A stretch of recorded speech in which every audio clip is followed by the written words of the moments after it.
after 49 years. The mystery about Sal Mineo has finally been resolved. And everything is even worse than we thought. Ladies and gentlemen, imagine a guy from the Bronx, Sal Mineo, who once made the hearts of millions of audiences flutter with his tormented role as Plato in the classic film Rebel Without a Cause.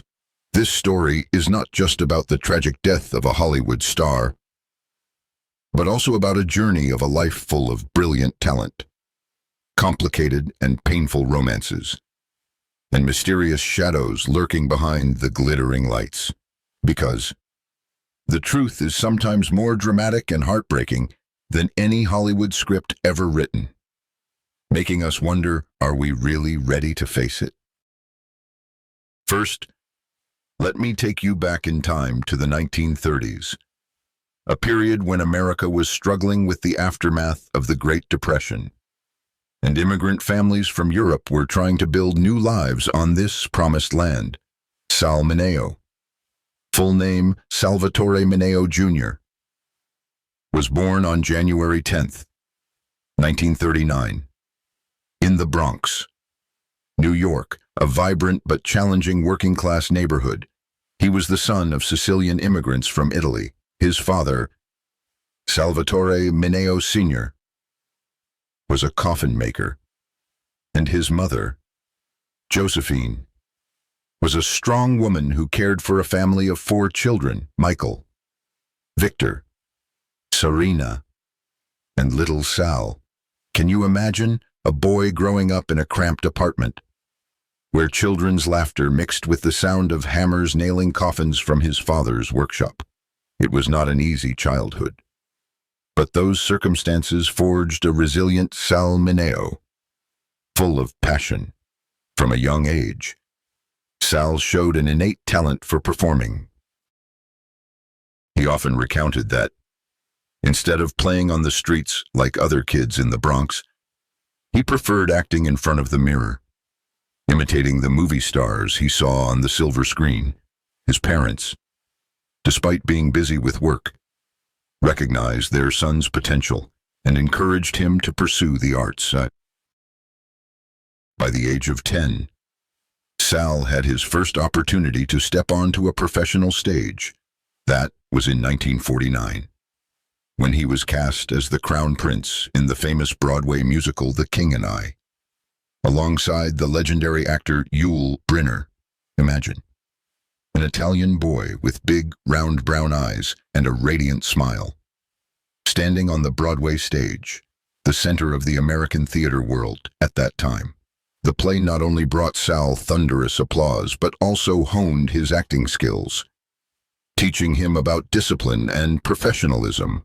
Yul Brynner, with his strong appearance and deep voice, became an unofficial mentor to Sal, guiding him on how to control emotions on stage. Those years, though brief, laid the foundation for Sal's career, transforming the boy from the Bronx into a promising young talent. But Broadway was just a stepping stone. Hollywood was the real destination. Then, in 1955, at the age of 16, Sal Mineo had the biggest turning point in his life. He was chosen by director Nicholas Ray for the role of John Plato Crawford in the classic film Rebel Without a Cause, alongside James Dean, the rebellious guy who became an icon for the American youth generation in the 1950s. Do you still remember that film? It was a story about lost teenagers in post-war society, full of loneliness, longing for love, and rebellion against family constraints. Sal's role as Plato was a sensitive teenager, abandoned by his parents, seeking protection from Jim Stark. Played by James Dean, Sal acted with deep emotion and subtlety, portraying the character's inner pain so realistically that it brought audiences to tears. The chemistry between Sal and James Dean on screen was something truly explosive. Scenes where Plato looks at Jim with eyes full of admiration and longing now interpreted by many modern critics as a breakthrough symbol for hidden gay youth in 1950s cinema. It was a time when American society was full of prejudices, full of oppression toward the LGBTQ+ community. And bringing such images to the screen was a progressive gesture, even if not stated directly. With the role of Plato, Sal Mineo received an Oscar nomination for Best Supporting Actor, becoming one of the youngest actors ever honored at this prestigious award. That nomination was not only proof of Sal's talent, but also turned him into a true teen idol. Can you imagine?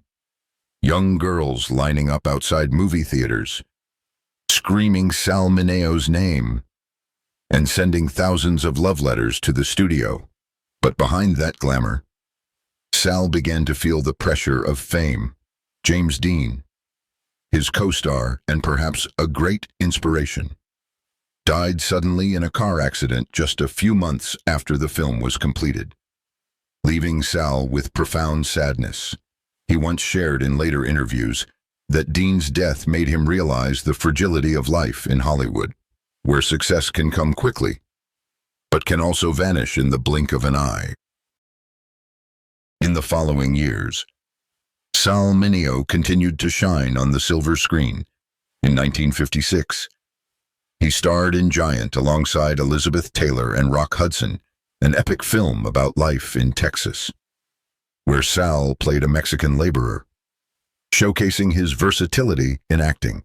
That same year, Crime in the Streets gave him the role of a street teenager, full of anguish and rebellion, reinforcing the rebel boy image built by Rebel Without a Cause. By 1959, the Gene Krupa story allowed Sal to portray the legendary jazz drummer Gene Krupa, a role that required not only acting but also musical skills. His handsome, brooding appearance, with jet black hair and deep eyes, along with his captivating vulnerability, all made Sal favored by directors for roles requiring emotional depth.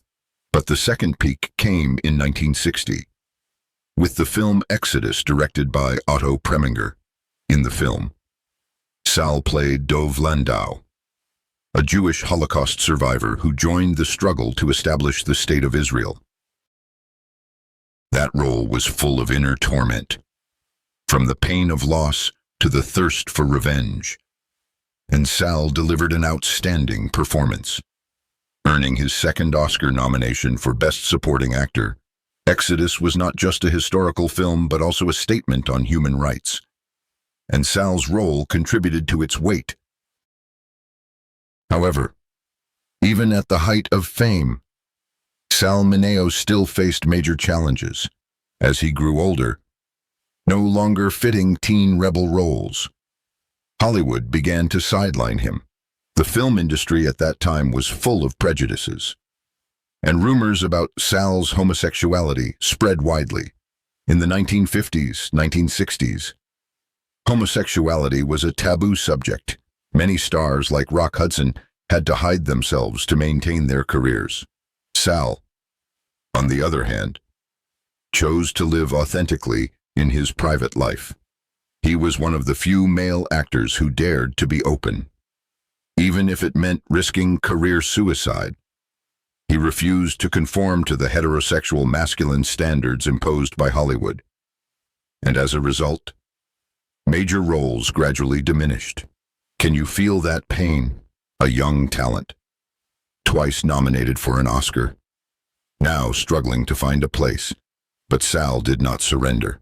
He turned to theater and directing, proving his versatility and resilience. Let's talk about that transition in more detail. By the late 1960s, Sal participated in and directed several plays, most notably Fortune and Men's Eyes in Los Angeles, a controversial play about sexuality and violence in prison. That play was not just theater but also a social statement, touching on topics that American society at the time was still hesitant to discuss. Sal showed true courage, not afraid to face criticism, to bring authentic stories. By the early 1970s, Sal was determined to reinvent himself as a serious artist. Beyond the teen idol image, in December 1972, he made a bold leap into the world of opera by directing the stage production of The Medium, a haunting short opera composed by Giancarlo Menotti. The production was held in Detroit, and this was a significant departure from his previous mainstream film roles. In the opera, Sal not only directed but also played Toby, the tormented mute servant, alongside contralto singer Muriel Costa Greenspan as Madame Flora, a fraudulent medium full of troubles. Can you picture the scene, opera music echoing? Sal acting without dialogue, only through gestures and facial expressions.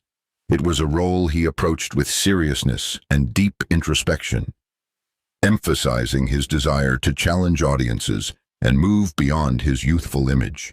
The Medium was not only an artistic success, but also proof of Sal's multifaceted talent.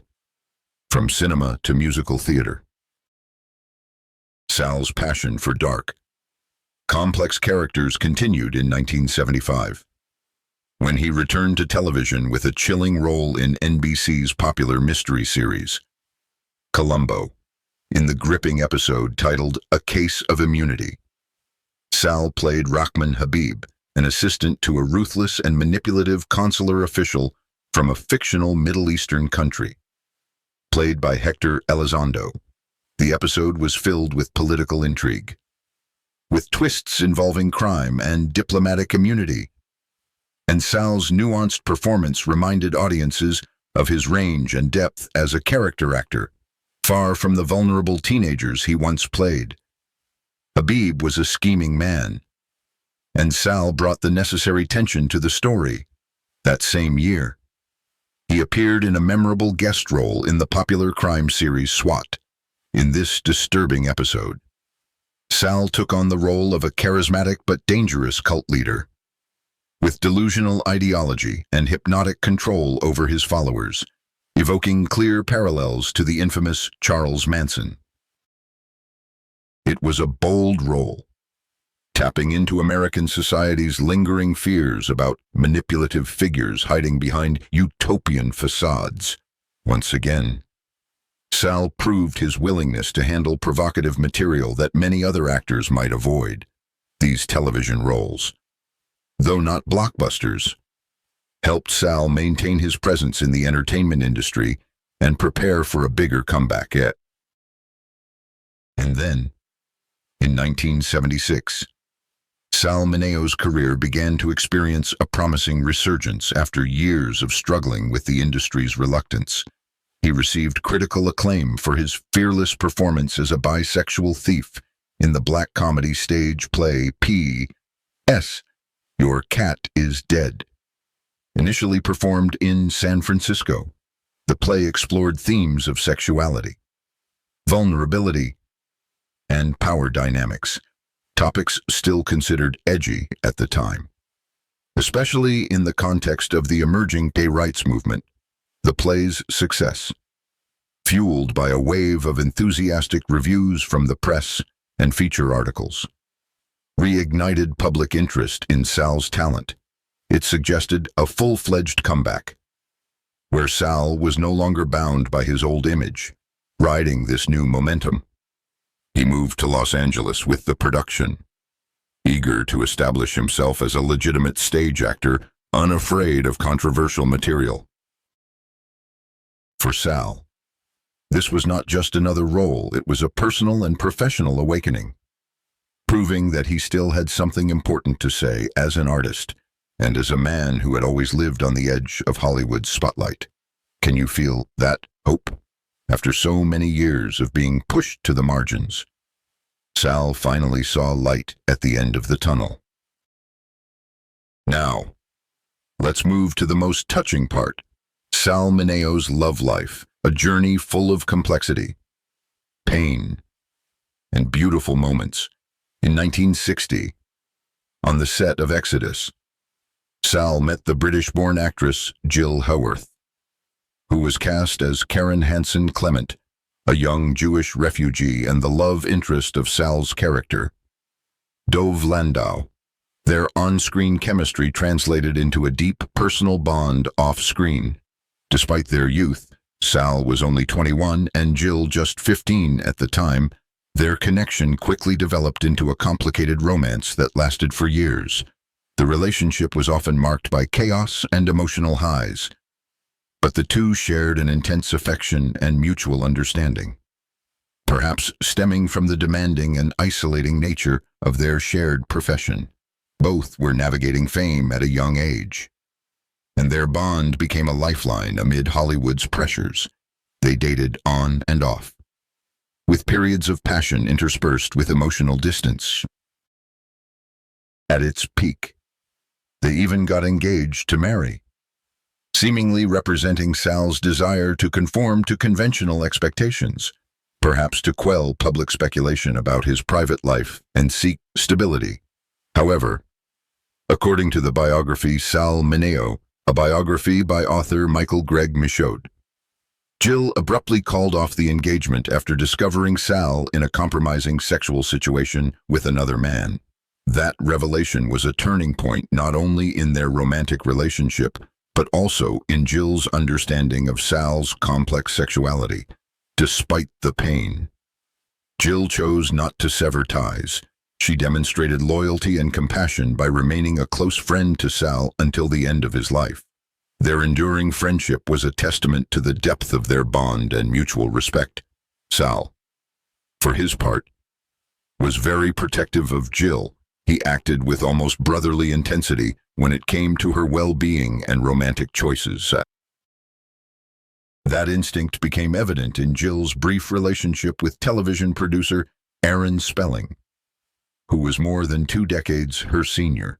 Sal deeply disapproved, believing the age gap and power imbalance were inappropriate. The concern escalated into an impulsive confrontation at a private club in Beverly Hills. Upon seeing Jill with Spelling, Sal lost control, punching Spelling squarely in the face and yelling, "Do you know how old she is? What are you doing with her at your age?" The incident revealed the depth of Sal's emotions for Jill, and perhaps some unresolved feelings.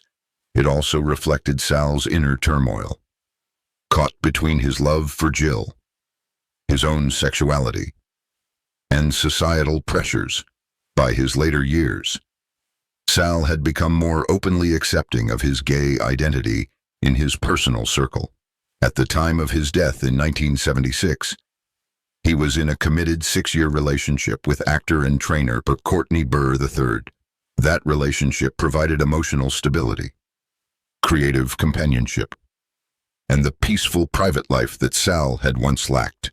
Burr later described Sal as a deeply sensitive, generous, and complex man, whose public image never fully captured him. But tragedy struck suddenly. On the night of February 12, 1976, 37-year-old Sal returned to his apartment in West Hollywood after rehearsing for P.S. Your Cat is Dead. He stepped out of his car, walked into the dark alley near his home, and was brutally attacked, stabbed straight in the heart. That death shocked Hollywood, sending shockwaves to friends and fans. Rumors spread, a botched robbery, a hate crime because of his sexuality or professional jealousy, even involving powerful forces in Hollywood, afraid Sal would expose secrets. The initial investigation was full of contradictions, vague witnesses, dead-end clues, and a lack of modern forensic technology. The case dragged on, leaving the public disappointed year after year. Nearly 2 years later, in 1979, a breakthrough occurred. Lionel Ray Williams, a 21-year-old pizza delivery driver from Michigan, was arrested for a different robbery in Los Angeles. During interrogation, he bragged about stabbing a famous actor, with evidence including witnesses seeing someone matching the description fleeing the scene. Williams was sentenced to 57 years in prison, but many doubted. No connection to Sal. No stolen wallet or valuables. The robbery motive didn't match the fatal precision of the attack. Did Williams act alone? Or was he a pawn in a larger conspiracy, perhaps a staged crime that the justice system covered up? Then, 50 years after Sal's death, new documents emerged. Police files, court transcripts, statements buried under layers of administrative dust. They revealed overlooked key evidence, suggesting Williams might have been hired or used as a scapegoat. Internal memos pointed to interference from organized crime and Hollywood insiders, who wanted Sal silenced over financial disputes or fear of exposing hidden gay scandals. Even worse, police received early tips about a plot but didn't follow up, perhaps due to incompetence, anti-gay bias, or pressure from above. The LAPD in the 1970s was rife with corruption, racial bias, and poor handling of high-profile cases, quietly closing the file after Williams' conviction, despite inconsistencies. For modern observers like us, the final twist is not just that justice took too long, it's that justice may not have been fully served. Williams remains in prison, perhaps the only one paying the price. But the full scope of the case may never be known. This was not just a random killing, it was a tragedy driven by fear, intolerance, negligence, and hidden agendas, ensuring a bright star was silenced forever under a veil of ambiguity.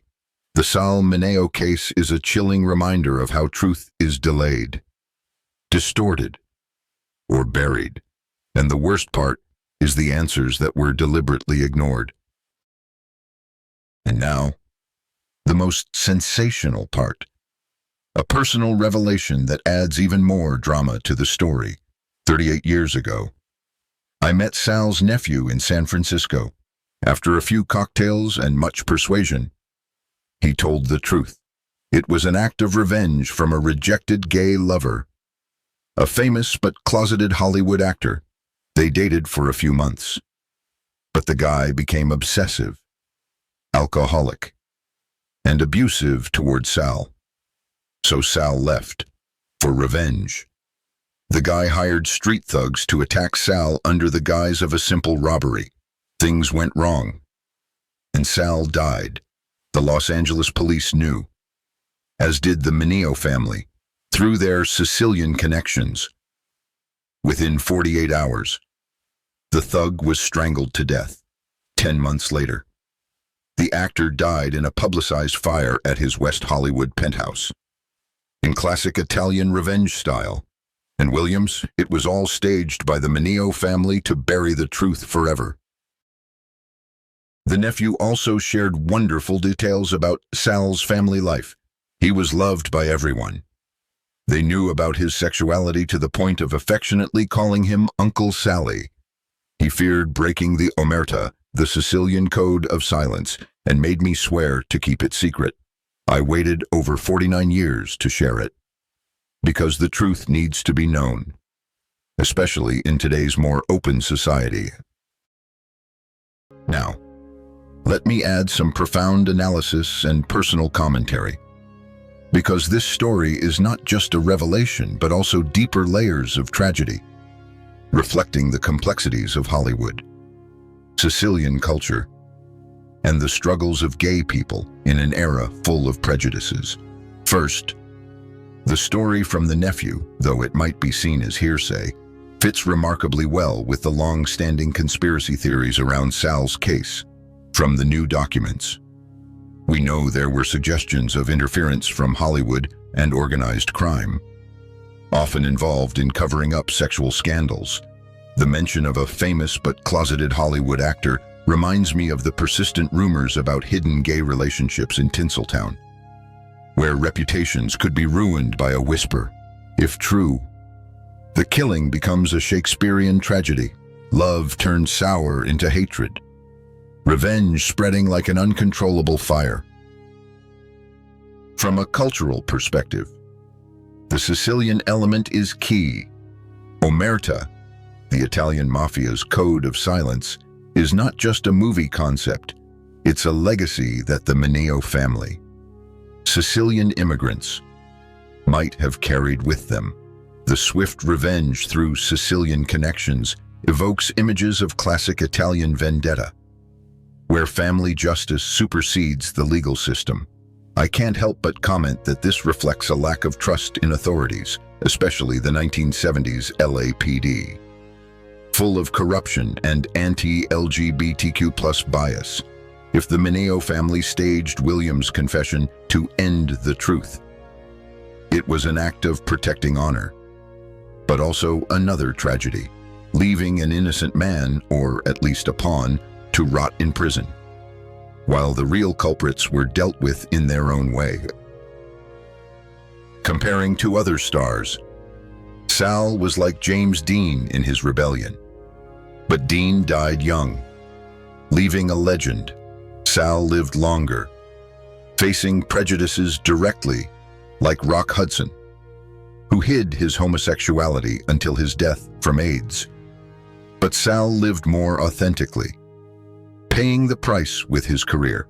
In the context of the gay rights movement, from the 1969 Stonewall riots to the gradual openness of the 1970s, Sal was a pioneer. Even if not as publicly as later figures, he represented a generation that fought silently, and his case highlights how society and the law failed to protect them.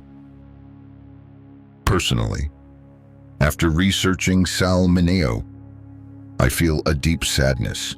He was not just a victim of violence, but also of a society that wouldn't accept him.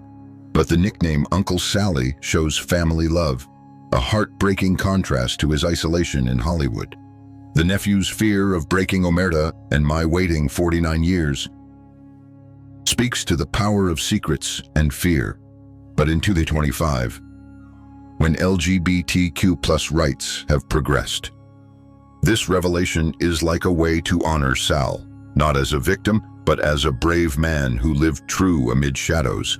It reminds us that truth, however painful, must be brought to light, not to stir scandal, but to bring true closure. Sal deserves to rest in peace, and his story teaches us about courage, especially for those of you who have witnessed societal changes through the decades. Let's reflect further on Sal's legacy. In Rebel Without a Cause, Plato dies in Jim's arms, symbolizing the loneliness of a generation. Sal's life mirrored that. He was lonely in Hollywood, but found love in family and friends. His later roles, like in Exodus, showed his concern for social issues, from the Holocaust to civil rights. If he had lived longer, perhaps Sal would have become a gay rights activist. Like Harvey Milk, his case also highlights justice issues. Williams, a young black man, sentenced in a racially biased system, perhaps another victim of the conspiracy. Today, with documentaries like Unseen Innocence about Williams, we see the case is still debated, calling for re-examination. To conclude, dear viewers, Sal Mineo's story is a lesson on resilience, love, and the pursuit of truth. Though tragic, it inspires authentic living. Thank you for listening to this long journey. If you found it interesting, please like and subscribe to the channel for more Hollywood mysteries. See you in the next video, where we explore other stars from the past. Wishing you a peaceful day, full of beautiful memories,